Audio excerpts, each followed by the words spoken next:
video, we're going to be getting into the astrology of Aubrey Drake Graham. This is the second Collapse astrology video. The first one was a read of Kendrick Lamar's astrology, and there are lots more videos to come. So if you like this breakdown, please subscribe and stick around. Now, typically on this channel, I'll be talking about politics, and I'll be bringing in what I think are some deep, radical takes on the overlap of our wild political landscape today and the current astrology. I started with Kendrick and Drake just to kind of break myself in, honestly, and because I found everything about the beef fascinating and very relevant to my other research. And I also honestly just think Kendrick is pretty amazing. Drake, I am less familiar with. I've done a lot of research into his story, mostly through watching other creators on YouTube. So I'll link several specific videos in the description box that were my main sources for everything that I'll present today. I don't know Drake's music, so I won't be citing his lyrics the way that I did for Kendrick. But overall, I think I have a pretty solid picture of him, and definitely a pretty solid picture of him comes through his astrology. His astrology is very revealing. Okay, so y'all don't know me unless you're someone who has followed me on Instagram, but if this is our first time meeting, I'm a Scorpio rising with Saturn conjunct my ascendant, and I am just a very intense and kind of heavy presence. That just is the energy that I bring. And my work, my research into politics and astrology has also been very heavy and very intense. And I've been making content for almost 6 years now, and I have really learned that I'm just not for everyone. So this video will probably be a big filter up front for people to see, like if this is your thing or not. What we get into in this video is not going to be nearly as heavy as like stuff about the end of the world. It's not even as heavy as the third video in this series will be when I talk about the rat beef. But this analysis of Drake is going to be deep. It's going to be realistic. It's definitely going to tiptoe towards some darkness. And it just might not be for everyone. So I just invite you to trust yourself and peace out from this channel if this is not the type of astrology that you're looking for. The thing is, let me bring up Drake's chart, because if you know your astrology, once you look at this chart, you will immediately see that there's no way for it not to be kind of heavy. So here is Drake's natal chart. He is a 29 Leo rising, which is fascinating because it means that his whole chart actually then has the same layout as Donald Trump, who also is a 29 Leo rising. And in Drake's chart, there is, as you can see, so much going on at the bottom here. Drake doesn't have any of the traits that I've observed commonly in celebrity charts, except for his Cancer moon up here in the 11th house. All of his personal planets are below the horizon. His chart really indicates a very private person for the most part, again, except for this 11th house Cancer moon, and I'll get into that. But usually in celebrity charts, you can see at least some aspect of the chart that's it kind of projects energy out in a very big way. And I don't see anything like that in Drake's chart in the same way that I've seen in a lot of other charts. So down here, his Mercury and his Venus are conjunct. They're in Scorpio. They're actually 6 degrees apart, not exactly conjunct, but close. His Venus is retrograde. His Sun is also in Scorpio, close to Pluto and the asteroid Ceres here. Also involved in all of these planets at the bottom of his chart are the South Node in Libra. And then over here in his 4th house, Saturn and Uranus. This is the asteroid Juno here too.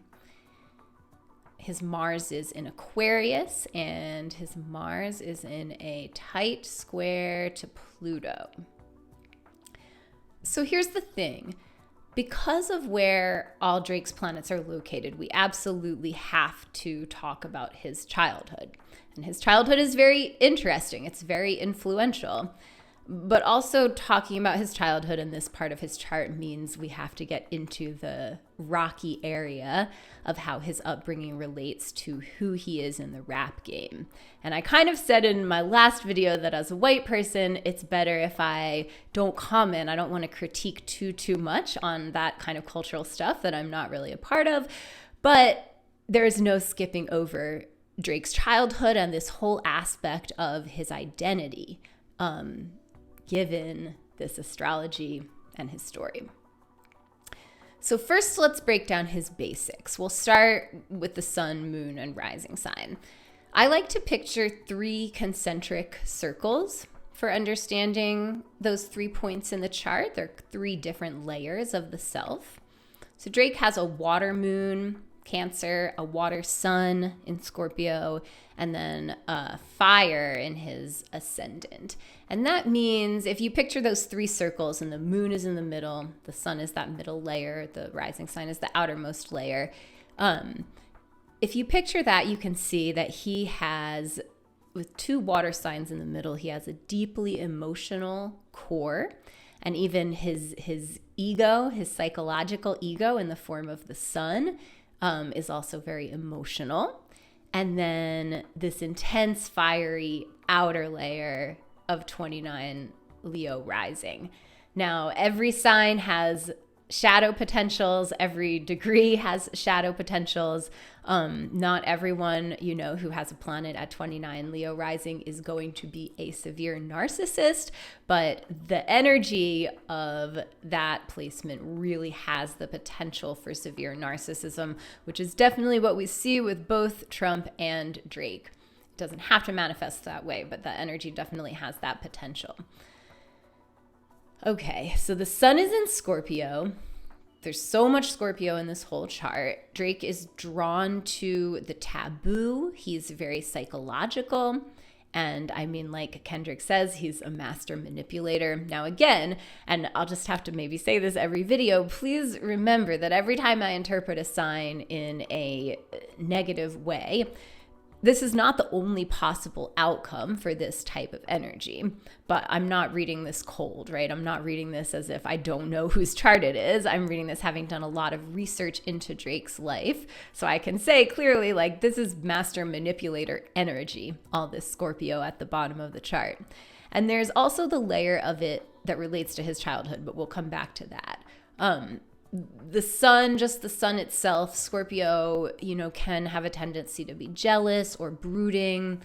It also just feels things very deeply. It sees through the bullshit. It doesn't really like to small talk. It doesn't like to play by rules that don't make sense. And then the Cancer moon also feels very deeply.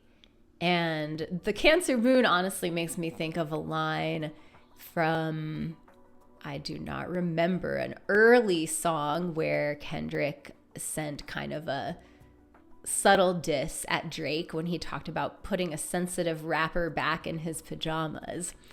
Cancer moon, like Scorpio, it also can have a tendency to brood, to get jealous, to hold grudges. It's like waters. Both Cancer and Scorpio are waters that can get stagnant. And the 11th house moon, I think, also is one of the main ways that Drake connects with his audience. He's known as a rapper who really appealed to women from the beginning, has more songs about love and heartbreak and like a soft, sexy, not hyper masculine sound. And then there is this Mercury and Venus here in Scorpio at the very bottom of the chart. So Drake's childhood. There's a lot out on the internet about this. There are also a lot of things in one of Kendrick's songs in Meet the Grams about the dark parts of Drake's childhood. And I've, like I said, done research from a bunch of different places. So this is my take. This is me kind of putting together everything that I have found and looking into him. So first off, to understand things in the context of Drake's later career, let's just establish that hip hop grew out of hood culture. It grew out of poor Black neighborhoods with police violence and drugs and gangs and like a hard culture, an aggressive culture. There's also an element of kayfabe in hip hop culture, kind of a spectrum of that for most but not all artists. But ultimately, the whole tradition does have these roots, both in the Black struggle for liberation and in the violence of the streets. And Drake just doesn't come from that.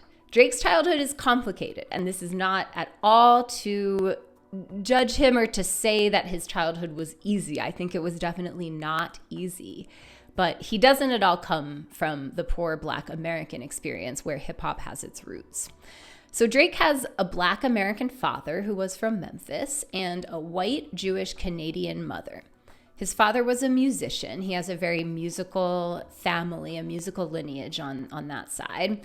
And his parents met when his dad was playing in Toronto and his mom attended the show. They lived together in Toronto until they got divorced when Drake was 5. And then his father went back to the United States and Drake moved in with his mother.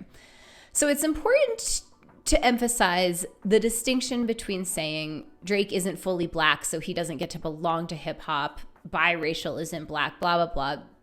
That's not what I'm saying. We have to distinguish between that and just understanding that Drake didn't grow up in the same circumstances that hip hop originated in. Because this becomes super important to understanding his role in the hip hop world and in the beef with Kendrick. So until Drake was 5, he lived with his parents together in a low-income part of Toronto.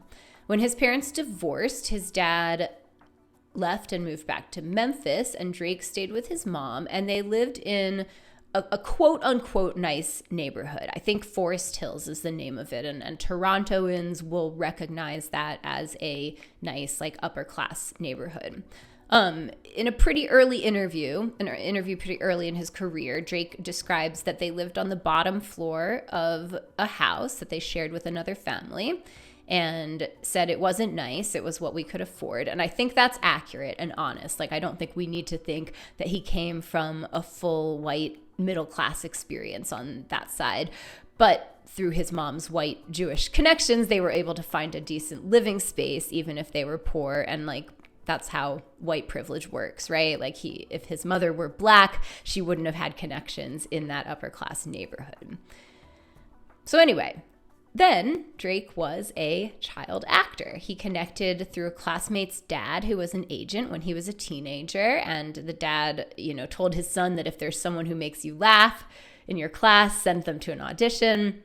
And Drake has that 29 Leo ascendant, which is super outgoing. It's very creative. It's center of attention kind of energy. He was on a show called Degrassi. He got the role when he was 15, and the show was a Canadian show about high school kids in Canada. Drake played a character who is a basketball star and then who gets shot by a school shooter and ends up in a wheelchair.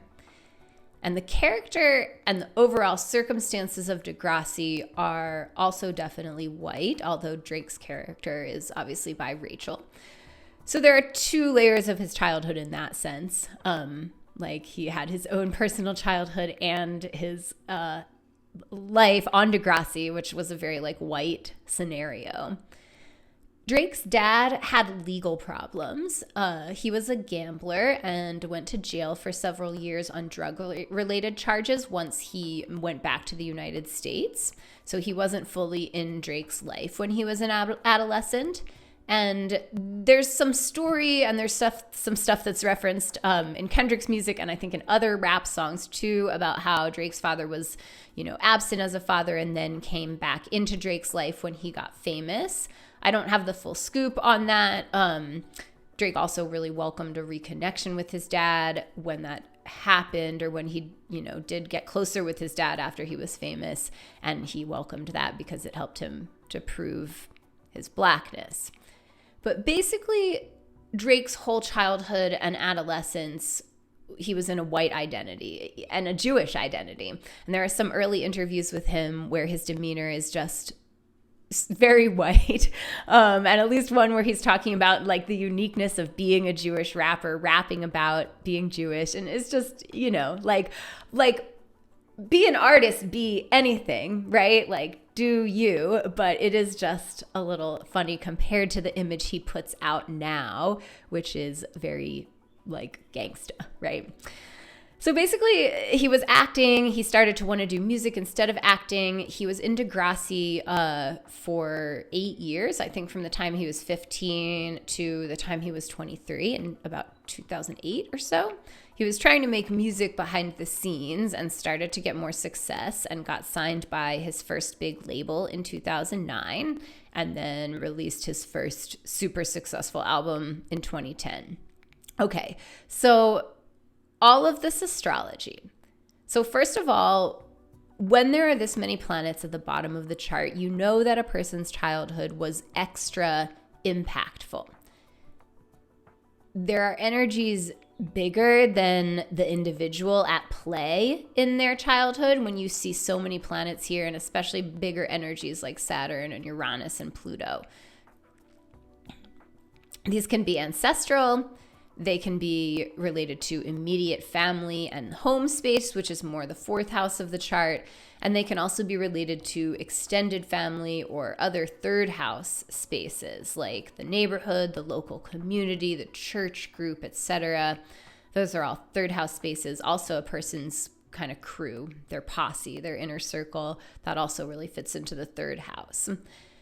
When we look at this energy, especially in light of the other things we know about Drake now, it looks particularly dark, particularly very early in life.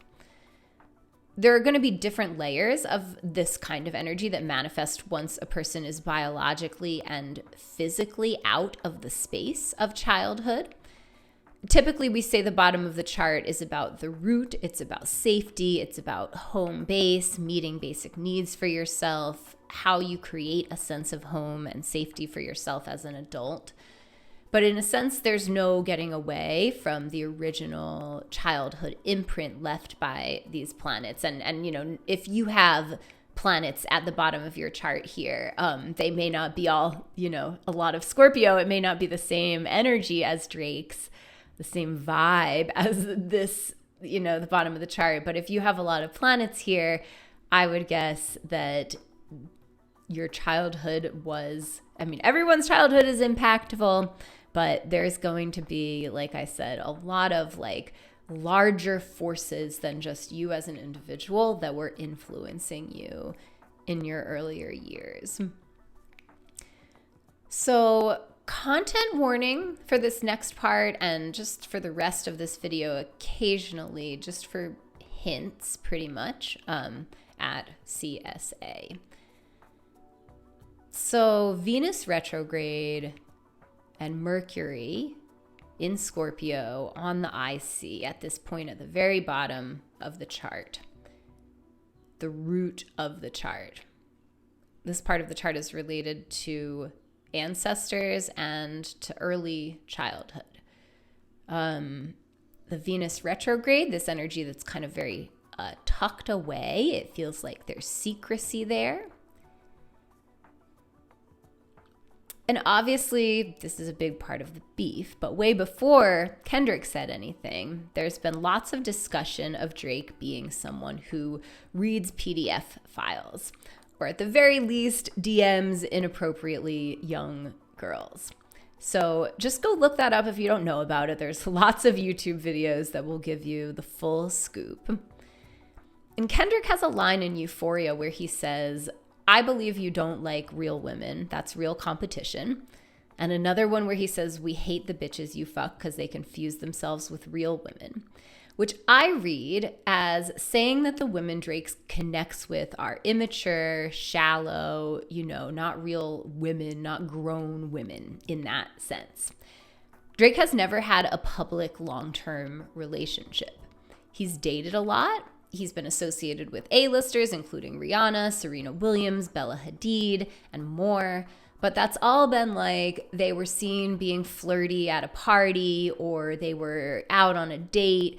But there's never been a time that he's been known to have an actual partner. He does have a child, or maybe more than one, which I'll leave you to research on your own if you don't know that part of his story. But my point with all of this is that I think that Drake has a super immature sexuality, which is related to this Venus retrograde on the IC. These are just guesses, but it's something like this, given what we know about him now. I think one possible interpretation of this energy is that his conception was accidental, and then the energetic imprint that was on him since the beginning. If that's true, this could map to that. Ceres and Pluto are also involved here in Scorpio. Ceres is related to the mother wound in particular. Pluto is obviously related to power.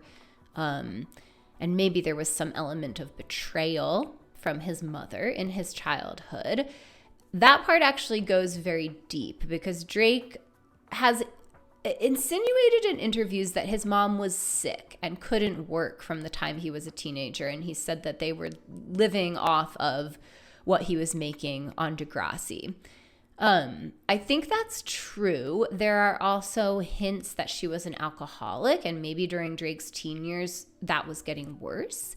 It seems like she's healthy now. At least she looks healthy in pictures with him. Like, you cannot really tell. But I feel like if she was an alcoholic 20 years ago, if she was still an alcoholic, she probably wouldn't look. You'd probably be able to like feel the vibe, and she feels pretty vibrant in the pictures.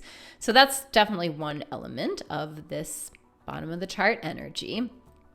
Possibly there was also something else, some other element of secrecy that Drake had to work with from a very young age. This could map to CSA, possibly a cousin or uncle or someone from the third house area of the chart, extended family or local community that he was around a lot, or neighborhood. That is what this third house relates to. So all of this Scorpio in his childhood, if not CSA, maybe some other kind of abuse or some other traumatic circumstance was present for him. Another layer to this energy is the underworld his father was involved in.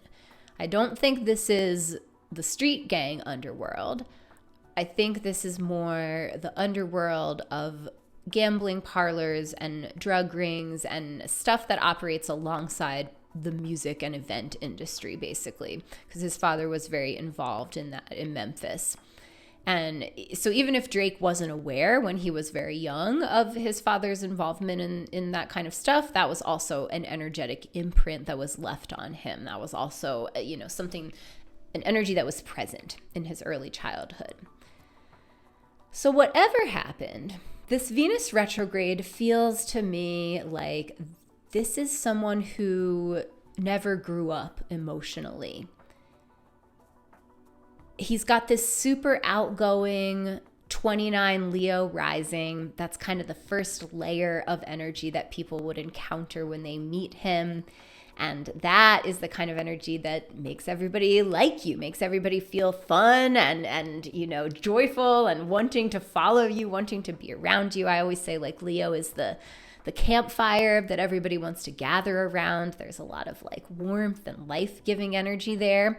And you can feel that from Drake, both I think in his early interviews where his vibe is a lot softer. But even now I feel like the way that I've looked at his stories on Instagram a couple times, and he shows up in this kind of outrageous way, but you can see why people of a certain temperament are drawn to him.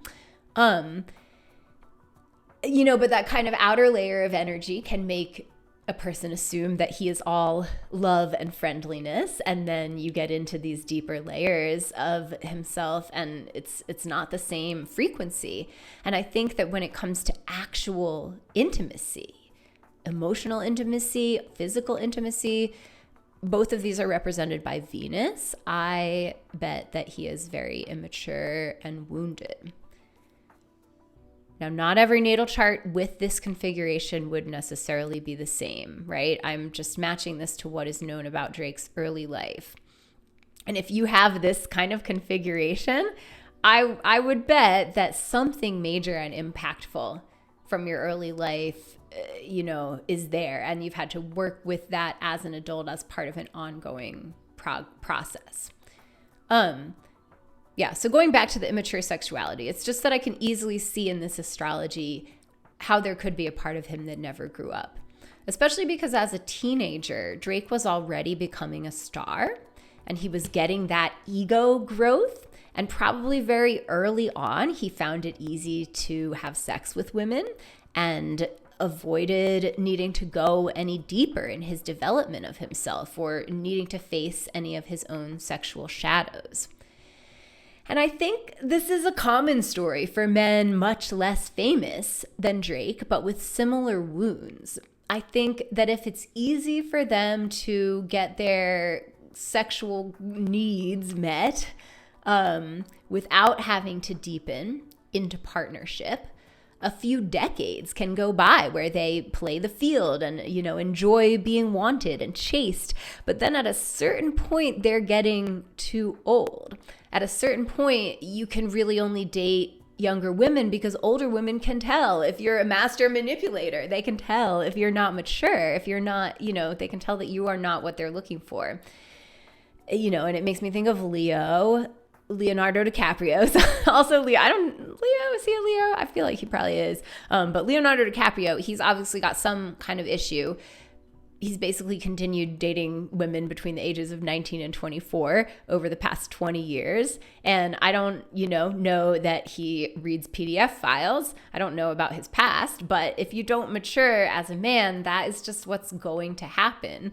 You're going to have to keep dating younger women because they'll be the only ones who won't see through your bullshit.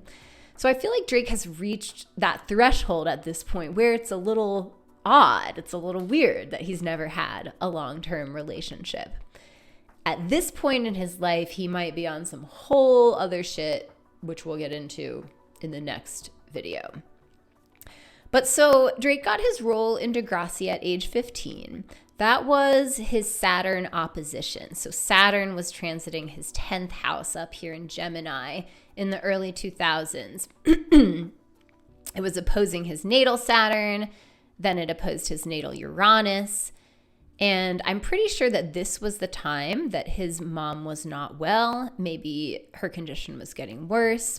And so we have this 10th house career transition that overlapped with big adjustments in his home life related to the 4th house, especially the kind of outer area of the 4th house as it gets closer to the 5th house relates to adolescence. And I thought this quote was really interesting. This is from a GQ article in 2012 where Drake was describing how he got into acting. He said, I was in class, and I always used to crack jokes in class, and I was a good liar and a good talker, and this kid in my class was like, yo, my dad is an agent, you should go talk to him because you're good and you make people laugh. I was just good. I was my father's son. I was slick, when it comes to knowing what to say, to charm, I always had it. So I just thought that was a very interesting combination of Leo and Scorpio energy, especially I was a good liar and a good talker. And so he gets into the business, he gets into the industry through Degrassi, but he wants to do music, he wants to do rap, and in the early 2010s, he breaks through. So I'll get more into Drake's impact on hip hop and kind of the role that he played or how he fits into the rap world in the next video in this series. But basically after that breakthrough, he becomes super successful. He breaks lots of records in the industry throughout the whole 2010s. And so Drake was going through Pluto transits for his whole early life. So you can see Pluto is here, in his natal chart. And then while he was growing up, Pluto moved very slowly, right? Pluto goes very slow. So it transited his Venus, transited his Mercury, moved into Sagittarius in the mid-90s, transited his Saturn, his Juno, his Uranus. And then I think Pluto it was just moving into Capricorn, maybe right on his Neptune even, when he had his big breakthrough.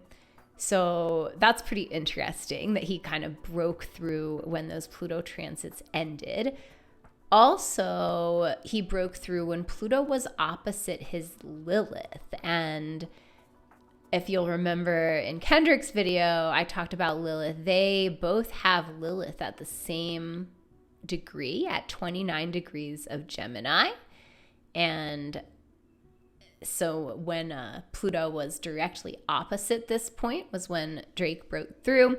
I went into Lilith more in the Kendrick video. Lilith is a goddess from Jewish and Mesopotamian mythology, and she brings in themes of the dark feminine, basically. So I think there are other layers to this. I'm going to talk about it more in the third video, but there's something related to Lilith maybe on like the toxicity in rap culture, the misogyny and the layers of patriarchy that run through that culture. So I think that's a very interesting, like it's very interesting that point was getting kind of like aspected and kind of like expanded or like annihilated by Pluto during the time really that both Drake and Kendrick were starting to break through in the rap game. Kendrick was a couple of years after Drake in terms of when he became super famous.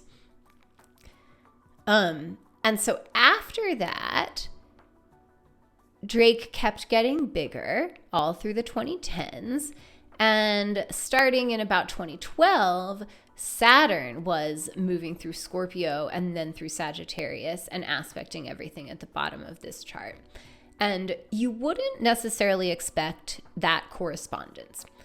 Like if I was looking at a chart and the set of transits for a random person and I saw they have all these planets at the bottom and then Saturn was transiting all those planets, I would not guess that there was a lot going on for them in the top area of the chart, the career public area.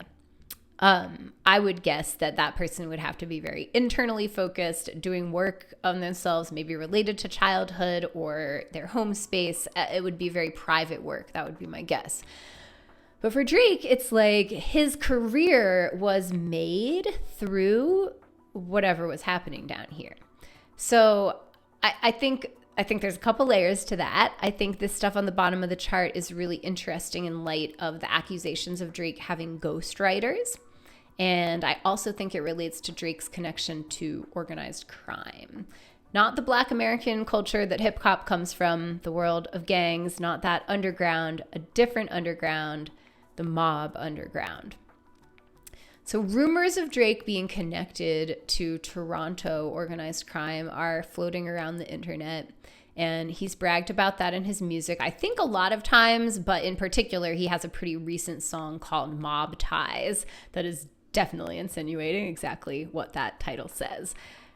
That kind of thing could be seen also in the 8th house or the 12th house, but maybe if it's like your whole life, if you're so based in that kind of shady criminal energy, it could map to all this Scorpio at the bottom of the chart. And especially because that kind, those kind of networks are connections that are usually forged on the local level, right? Because it's a network of, criminals, power players, however you want to consider them, but who are usually like embedded in different places, like within a certain city's institutions. And so the whole bottom of the chart and the 3rd house in particular relating again to like a local area and a local, like what's happening for you locally in your life. The connections that Drake maybe was making, maybe especially during this time that Saturn was transiting all these planets and his career was blowing up, those have to be kind of forged on the local level. And so I think he was building those connections during all the years that Saturn was traveling through this whole area of his chart, all the way through to about 2017. Now, another layer, a more current manifestation of this energy could be the embassy, which is Drake's Toronto mansion, where Kendrick Lamar has accused him of hiding a trafficking operation. Even if it's not that, he's got this mansion where his definitely very sketchy OVO crew hangs out. Basically, this crew of drug addicts and criminals, according to Kendrick, all work together to write and produce for Drake. And I'm sure he contributes to songs, but in a lot of ways, all of them are part of that larger production. And I said that about Kendrick too. Every superstar is a production, right? Every superstar has lots of people behind the scenes that are lifting them up and helping them to create that production. But with Kendrick, he has a lot of people helping him, but he's the one who's the creative lead, right? He's the one who's guiding the art aspect of it. But Drake, I think he leads as the superstar, the one who all the money channels through to the rest of the people in his crew. And the whole setup with him probably has cult leader vibes. I think it does, honestly, with most celebrities who have a posse like that. But Drake is not the main musician behind most of his songs. And I think in his case, it's like the art itself is really just a vehicle to keep the money flow going. So now since 2018, Uranus has been transiting in Taurus opposite Drake's Scorpio planets. First, it was opposite the Sun, then it was opposite Ceres and Pluto. Right now, Uranus is at about 24 degrees of Scorpio, so it's opposing Drake's Venus and Mercury. This whole crew is getting rich together with Drake at the forefront. Obviously, people move in and out of an artist's inner circle, but overall, if you look at Drake's massive success, especially since 2016, he's released basically one album a year since 2016. He's become one of the most streamed artists ever. Really, that is a lot of other people who are involved in making that happen. And I'm definitely not saying that he's a benevolent force who's lifting other people up. I think it's more like a manipulative situation and also just a gathering of shady people doing shady things. Drake is known to have problems with gambling, with drinking, with pills. I think a lot of the life of this crew is the party life, the ballin' life, the celebrity life, right? Flying all over the place in Turks, paying for sex and popping perks, as Kendrick says. So I'm going to talk more about the transits in the third video. There's a lot to say about this Uranus transit, but I do want to note here, in May 2024, Drake signed a monster contract with Universal Music Group, a $400 million contract, which I think was record-breaking. Obviously, that's huge. It's also what some other rappers and commentators call a slave contract because it obligates him to put out huge amounts of music, which he can do because he has all these people doing most of the production for him. But like, you know, if you're an artist who wants to honor your flow, your own creative process as your top priority, that kind of a situation obviously would really suck. But I think that it's really interesting because that happened right around the same time as the Jupiter-Uranus conjunction. So that was at 21 degrees of Taurus. So kind of right here in the middle, like between an opposition to Drake's Mercury and Venus. It was right at the top of his chart.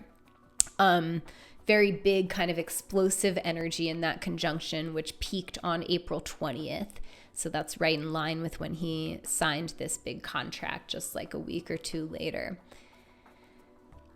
There's lots more to say about his transits, but not today. The last piece I'll cover in this video is Drake's Mars in Aquarius, which really has a lot of the same vibes that I was just describing. Mars in Aquarius does function best in groups or communities. It achieves its personal goals best that way. So it would make sense, really, for Drake to be, you know, somebody who's doing something with a crew of people. This is in the 6th house, especially. So it relates to the day-to-day. It relates to a person's lifestyle.